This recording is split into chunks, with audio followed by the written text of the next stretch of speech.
1 ராஜாக்கள் 21:24 ஆகாபின் சந்ததியில் பட்டணத்தில் சாகிறவனை நாய்களும் வெளியில் சாகிறவனை ஆகாயத்து பறவைகளும். ஆகாப் ராஜா மேல மாத்திரம் சாபம் வரல, அவன் சந்ததிக்கு அந்த பலிப்பிடம் ஒரு சாபத்தை கொண்டு வந்தது. அவன் மேல மாத்திரமல்ல, யெசபேல் மேலையும் ஒரு சாபம் வந்தது. ஆண்டவர் சொன்னாரு, யெசபேலினுடைய பிணத்தை நாய்கள் தின்னும். எதனால, எப்படி இந்த சாபம் அந்த குடும்பத்துல வந்தது?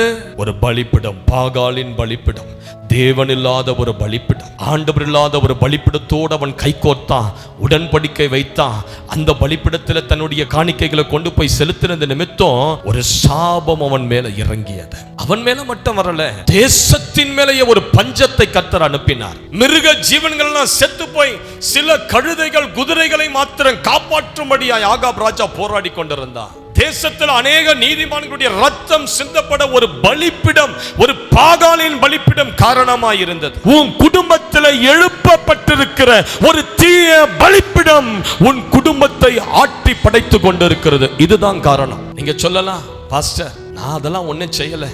உன் முன்னோர்கள் உன் குடும்பத்தில் ஒரு பலிப்பிடத்தை எழுப்பி வைத்து சென்றிருக்கலாம். இந்த பலிப்பிடத்தினால உன் குடும்பத்தில் ஒரு சாபம். சமீபத்தில் இப்ப நேற்று தினத்துல பெங்களூர்ல இருந்து வரும்போது அந்த கடைசி கூட்டத்தில் ஒரு சிஸ்டர் வந்தாங்க. எங்க வீட்டில் இருக்கிற எல்லா ஆண்களும் ஹார்ட் அட்டாக்ல செத்துக்கிட்டு இருக்கிறாங்க பாஸ்டர். ஒவ்வொருவருக்கும் ஹார்ட் அட்டாக். ஏன் பாஸ்டர் இந்த பிரச்சனை? யாரு பாஸ்டர் இதை செய்தா? யார் எனக்கு என்ன பண்ணிட்டா? ஏன் நான் கண்ணீரோடவே வாழ்ந்து கொண்டிருக்கிறேன்? ஏன் என் குடும்பத்தினுடைய வருமானம் எல்லாம் ஹாஸ்பிட்டல் மருந்து மாத்திரைன்னு செலவாய் கொண்டிருக்கிறது?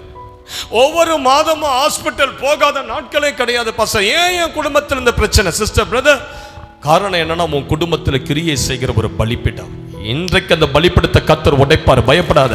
உனக்கும் பிசாசுக்கு ஏற்படுத்தப்பட்ட எல்லா உடன்படிக்கைகளை இன்று ஆண்டவர் அவைகளை தகச்சு உடைச்சு உனக்கும் கல்வாரி சிலுவையின் ரத்தத்துக்கும் ஒரு புதிய உடன்படிக்கையை ஏற்படுத்தி நீ வெட்கப்பட்டு அவமானப்பட்டு சாபம் நிறைந்து வாழ்ந்த அதே இடத்திலேயே உன்னோடு கைகோர்த்து ஒரு உடன்படிக்கையை செய்து உன்னை வாளாக்காமல் தலையாகவும் உன்னை கீழாக்காமல் மேலாகவும் இயேசு உயர்த்துவார்.